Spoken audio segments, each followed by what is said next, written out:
Je parlais aussi à un cafard aristocratique, appelé Monsieur Johnson. Quel a été le rêve le plus bizarre que vous ayez jamais fait? Je faisais partie d'une équipe chargée d'éliminer un moustique de la taille d'un Godzilla sans ailes dans le centre-ville. C'est à ce moment-là que j'ai découvert que le concept de « on se réveille quand on meurt » était bidon, parce qu'à chaque fois que je mourais, je réapparaissais. C'était comme dans le film Un jour sans fin, mais au lieu d'apprendre à manipuler les gens dans une petite ville, je me faisais empaler par un insecte monstrueux. C'était avant la sortie du film de Tom Cruise qui partait d'un principe similaire, mais c'était assez proche. Mon meilleur ami m'a emmené dans une ferme couverte d'une épaisse couche de neige, m'a donné un gros pistolet à eau et m'a demandé d'asperger les vaches. Je regarde les vaches, elles étaient tristes, du coup je jette le pistolet dans la neige. Un ouvrier agricole nous voit, nous crie et nous maudit, et nous fait nous aligner contre la clôture. Je lui jure que c'était l'idée de mon ami. Puis il y a une énorme foule de gens, composée de toutes les personnes que je connais, qui se rassemblent pour regarder ce qui se passe, et à un moment donné, mon ami me dit quelque chose. À ce moment-là, j'entre dans une rage meurtrière, je l'attrape par la gorge et je l'insulte de tous les noms. Son visage devient de plus en plus rouge à chaque pression. Finalement, ma mère m'éloigne et je le laisse partir. Je faisais l'amour avec quelqu'un, j'étais à fond, mais je ne pouvais pas voir son visage. Cette personne ne voulait pas se retourner, pas pour me faire face. J'ai continué jusqu'à ce que je me retire, que je le tourne de force, et c'était le visage de mon frère sur le corps d'une femme. Je me suis immédiatement réveillé et je n'ai pas pu me rendormir, l'esprit rempli de terreur et de dégoût. Le plus beau rêve de tous les temps. J'ai vu un homme mourir dans mon rêve quand j'avais environ 10 ans. C'est la façon dont il est mort qui était bizarre. Je me souviens qu'il était couché sur le côté et qu'il vomissait comme s'il avait été empoisonné. Le vomi changeait de couleur, de texture et de consistance chaque fois qu'il vomissait. Finalement, il a été mangé par des parasites de l'intérieur. Lorsque je me suis réveillé, je me suis demandé pourquoi je rêvais d'une chose pareille et si quelque chose n'allait pas chez moi. C'est juste arrivé cette fois-là. Je fais ce rêve récurrentement. Je suis dans le centre de ma ville et je vois un énorme champignon atomique exploser au loin. Il approche rapidement et je saute dans la fontaine à la dernière seconde car je suis extrêmement lent. En entrant dans la fontaine, je peux voir les flammes et la destruction sous l'eau et je m'immerge pour voir tout ce qui est détruit. Je fais ce rêve depuis l'âge de 5 à 6 ans et je me réveille en panique à chaque fois. J'ai maintenant 24 ans. J'étais en train de faire du jetpack dans ma ville natale et ce trou du cul essayait de me tuer. Il a fait s'écraser un vaisseau près de moi et mon jetpack a cessé de fonctionner. Du coup, j'ai remonté le temps et j'ai demandé à une joggeuse nue au hasard de lui courir après quand il a atterri. Lorsque mon père a été diagnostiqué en phase terminale, nous avons transformé mon ancienne chambre en chambre d'hôpital temporaire. J'ai cru que je n'arriverais jamais à dormir, mais je pense que je fonctionnais à vide depuis si longtemps que je n'ai pas eu mon mot à dire, ou alors ma mère a drogué mon thé. Je me suis endormi avant que ma tête ne touche l'oreiller. Cette nuit-là, j'ai rêvé de lui. Dans mon rêve, je me suis réveillé avec la sensation que quelqu'un était assis sur mon matelas. Mon père. Il avait l'air plus jeune. Comme dans mes souvenirs, avant que la première séance de chimiothérapie n'enlève le reste de ses cheveux. Il m'a consolé quand j'ai pleuré sur le fait qu'il était injuste qu'il ne soit pas là pour la remise des diplômes ou pour mon éventuel mariage. Le soleil se levait. Il a dit qu'il devait partir, alors il a ouvert une fenêtre, il est monté sur le rebord, je pense qu'il allait s'envoler ou quelque chose comme ça, et il s'est arrêté. Il m'a demandé de l'accompagner, mais j'ai dit que je ne pouvais pas, maman a besoin de moi et je suis trop jeune. Peut-être que tu me le redemanderas dans quelque temps. Il a secoué la tête tristement et m'a dit qu'il ne pouvait demander qu'une fois. Puis il m'a embrassé sur le front et j'ai fermé les yeux par réflexe. Lorsque j'ai ouvert les yeux, il avait disparu. Je suis resté longtemps devant la fenêtre ouverte. Puis ma mère est entrée et m'a demandé ce que je faisais. C'est l'hiver, tu vas mourir. Et c'est comme ça que j'ai découvert que je fais du somnambulisme quand je suis très stressé. J'ai rêvé que j'étais un journaliste en train de réaliser un reportage sur le virus du sida. J'étais seul sur une promenade déserte, lorsqu'une femme s'est soudain approchée de moi et m'a dit « Voilà votre sujet » et a essayé de me poignarder avec une seringue. Nous nous sommes battus et avons lutté, et je me suis réveillé en train de frapper mon mur avec des sueurs froides. Une fois, j'ai rêvé que je découpais de la viande sur des crochets à viande avec des couteaux à beurre et que je la donnais à manger à des têtes robotiques. Il n'y avait pas de corps, juste les têtes qui dévoraient la viande que je leur jetais. Tout en faisant ça, je parlais aussi à un cafard aristocratique appelé Monsieur Johnson, dont je savais qu'il était aristocrate parce qu'il portait un costume, un monocle et qu'il était gros. Il avait une voix grave et rauque, et je ne me souviens pas de notre conversation, mais à un moment donné, il a dit qu'il devait partir, et j'ai demandé « Mais Monsieur Johnson, vous ne restez pas pour le dîner ?» Ce à quoi il a répondu « Non, et vous ne resterez pas non plus. » C'est alors que je me suis réveillé, 1 ou 2 minutes avant la sonnerie de mon réveil. Monsieur Johnson est devenu une blague au sein de mon groupe d'amis, et un super vilain au même titre que Malpig, le méchant porc. Tony Stark combattait les Power Rangers. Il ne portait pas son casque mais a quand même réussi à en tuer ou à en blesser quelques-uns jusqu'à ce que je lui demande où était son casque. Puis je me suis réveillé. La première nuit après avoir adopté mon chat, quand j'étais petite, j'ai rêvé pendant 2 nuits qu'il ne reculerait devant rien pour me tuer. Elle a même tué ma mère dans l'un de mes rêves. Il n'y a pas eu de détails sanglants, Dieu merci. Mais je me souviens très bien du chat assis sur le cadavre de ma mère et disant « Ta mère ne t'est plus d'aucune aide maintenant ». J'aimais beaucoup le chat à l'époque, alors je ne sais pas trop d'où ça vient. Après la mort de ma grand-mère, elle apparaissait dans mes rêves, assise à côté de mon lit dans le fauteuil à bascule qu'elle m'avait légué. Je n'avais pas l'impression de faire un rêve, mais plutôt d'être dans la réalité. Elle et moi parlions de beaucoup de choses, dont certaines n'avaient jamais été abordées de son vivant. Je posais des questions et elle donnait des réponses claires. Ces épisodes nocturnes se sont poursuivis pendant des semaines après sa mort. Lorsqu'ils ont finalement cessé, j'étais triste qu'elle n'apparaisse plus.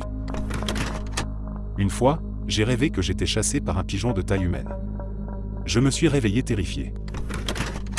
J'ai fait un rêve dans lequel je marchais dans le couloir de mon appartement, la nuit.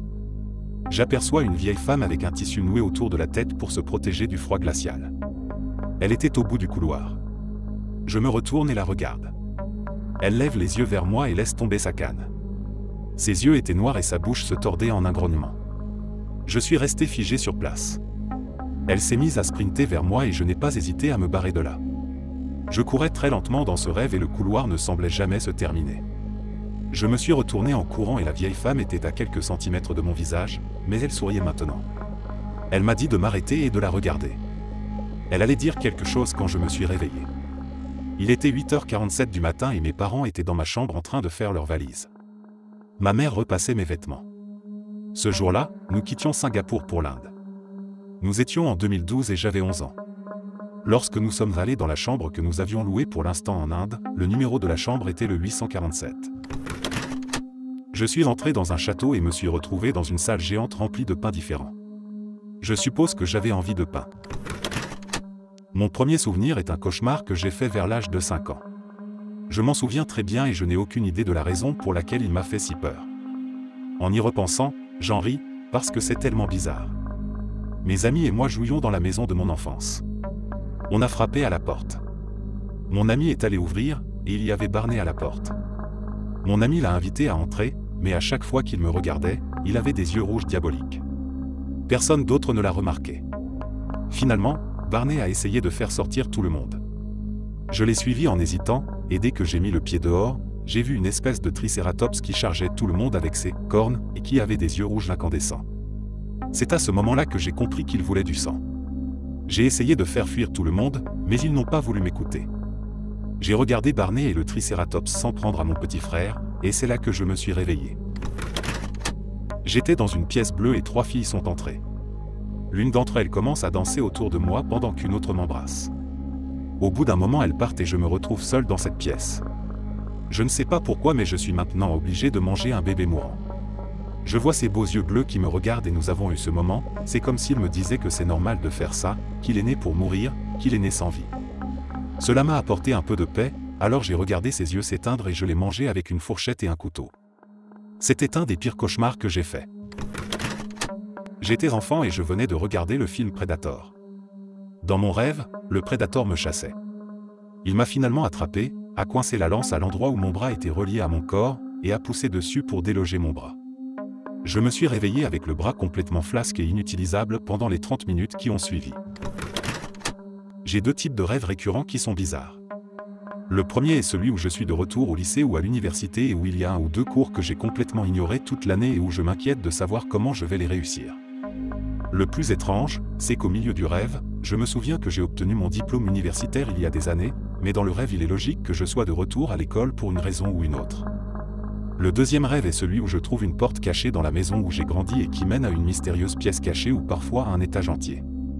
J'aime beaucoup ces situations, car c'est vraiment cool d'explorer ces endroits et d'essayer de comprendre pourquoi ils ont été bloqués et depuis combien de temps quelqu'un n'y est pas allé.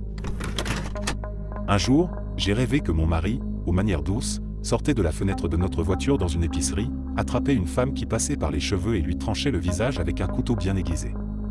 Il la laisse tomber sur le trottoir et démarre en trombe, sans jamais regarder la route, mais en me regardant dans les yeux tout en mordant silencieusement chacun de ses doigts. Je me trouvais à l'extérieur d'un complexe d'appartements que je n'avais jamais vu auparavant, mais dans le rêve, j'y vivais. J'ai vu mon père partir au travail, avec sa combinaison bleue et son sac rouge, il travaillait dans une usine de produits chimiques à cette époque. J'ai vu mon chat blanc dehors, et il est rentré dans l'appartement. J'ai commencé à marcher vers la maison avec un garçon aux cheveux longs, qui était mon voisin, une personne que je n'avais jamais vue auparavant. Lorsque j'ai franchi la porte, le jour s'est soudainement transformé en nuit. J'ai rapidement regardé par la fenêtre et j'ai vu mon voisin debout avec son pied sur l'enfant, le plaquant au sol, et tenant une hachette. Le voisin a coupé la tête de l'enfant et des tentacules noirs sont sortis de l'endroit où se trouvait sa tête. Je me retrouve dans une pièce entièrement blanche, sans porte ni fenêtre perceptible. Tout autour de la pièce, à environ 5 cm du plafond, se trouve une voie ferrée miniature qui entre dans la pièce par un petit tunnel partant d'un mur, fait le tour complet de la pièce et revient dans un tunnel situé de l'autre côté mur. Je ressens une sensation angoissante de déplacement, comme l'étrange sensation que l'on ressent lorsqu'on prend l'ascenseur. Je fais ce rêve environ 5 à 6 fois par an, et ce depuis plus de 10 ans maintenant. Je ne sais pas pourquoi. Il y a quelques mois, j'ai fait le rêve le plus étrange que j'ai jamais fait. C'était simple, le rêve commençait par mon réveil et la routine que je suivais tous les jours. Et ça continuait à se répéter, je me réveillais et je suivais ma routine. Jusqu'au jour où j'ai été accepté à la fac que je voulais et le rêve a avancé rapidement jusqu'au jour où j'ai déménagé de mon pays pour aller à la fac, et encore une fois, ce cycle de routine s'est répété. Certains jours de cette routine étaient différents, je rencontrais des gens et j'avais des conversations, à tel point que j'ai même eu une petite amie avec laquelle je me suis finalement marié. Après avoir obtenu mon diplôme, j'ai trouvé le travail de mes rêves, j'ai acheté une maison, 2 voitures, j'ai fondé une famille. La vie était littéralement parfaite, jusqu'à ce que, soudain, le rêve s'accélère à nouveau et que je perde tout ce que j'avais, à l'exception d'un chien. J'étais vraiment déprimé dans le rêve à ce moment-là, et puis un jour, dans le rêve, je me suis endormi et quand je me suis réveillé dans la vie réelle. Le problème, c'est que j'étais complètement perdu et confus, mon réveil m'a fait sursauter. Le rêve était si réaliste que lorsque je me suis réveillé, j'avais complètement oublié que j'avais une vie réelle, il m'a fallu quelques secondes pour m'en sortir et me souvenir de l'endroit où j'étais. C'est le premier cauchemar dont je me souvienne. Pour une raison quelconque, ma mère était coincée dans un de ces mini-labyrinthes des flippers, je ne connais pas le nom exact, et nous l'avons emmenée chez le médecin. Au bout d'un moment, les médecins ont conclu que le seul moyen de la libérer était de m'écorcher vif.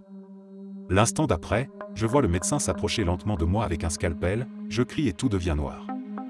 L'instant d'après, je vois le médecin, mon père et ma mère se tenir debout, heureux. Ils me regardent tous et l'image suivante me montre mon corps complètement vide de mes organes. Et puis je me suis réveillé. Cela fait 10 ans et je me souviens encore de ce rêve merdique. Une fois, lors d'une soirée pyjama, alors que j'avais environ 8 ans, je me suis réveillé après avoir rêvé que moi et mon ami courions dans un tunnel blanc et que je me réveillais alors que j'arrivais au bout. J'ai vu le même ami assis, et je lui ai demandé s'il avait pu dormir, parce que je pensais qu'il était resté éveillé toute la nuit. Il m'a répondu qu'il venait de se réveiller d'un rêve qu'il avait décrit comme étant le même que le mien. Un jour, j'ai fait un rêve dans lequel je me promenais dans une ville incroyablement vivante mais inconnue. Pendant le rêve, j'avais l'intention d'examiner mon environnement et j'ai accidentellement marché dans la rue où je me suis fait renverser par une voiture et je me suis réveillé. Quelques jours plus tard, nous étions en voyage et nous nous sommes arrêtés pour déjeuner dans une petite ville près de Canberra. Après être sorti de la voiture, j'ai commencé à regarder autour de moi et j'ai eu une impression de déjà-vu. L'endroit ressemblait étrangement à mon rêve. Pendant les minutes qui ont suivi, j'ai passé en revue ce dont je me souvenais de mon rêve et je l'ai comparé à la ville. À mon insu, j'avais commencé à m'égarer sur la route pendant mes contemplations. À ce moment-là, j'ai atteint la partie de mon rêve où j'ai été renversé et j'ai soudain décidé de m'arrêter de marcher. Une voiture est passée à toute allure, à 1 mètre de moi. J'ai été secoué mais je m'en suis sorti. Je cours dans un bâtiment abandonné, la nuit, tout semble d'un vert bleu sombre au clair de lune.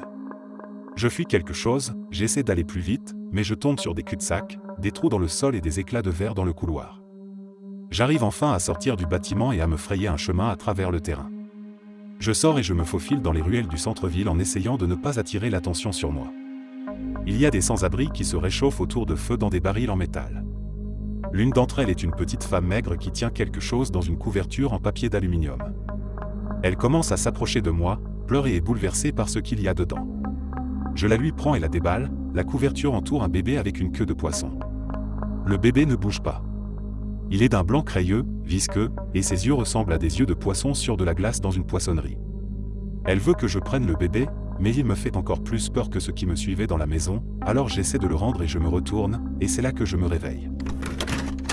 J'étais une espèce de détective dans les années 50 et j'enquêtais sur un cannibale qui avait déjà tué une vingtaine de personnes.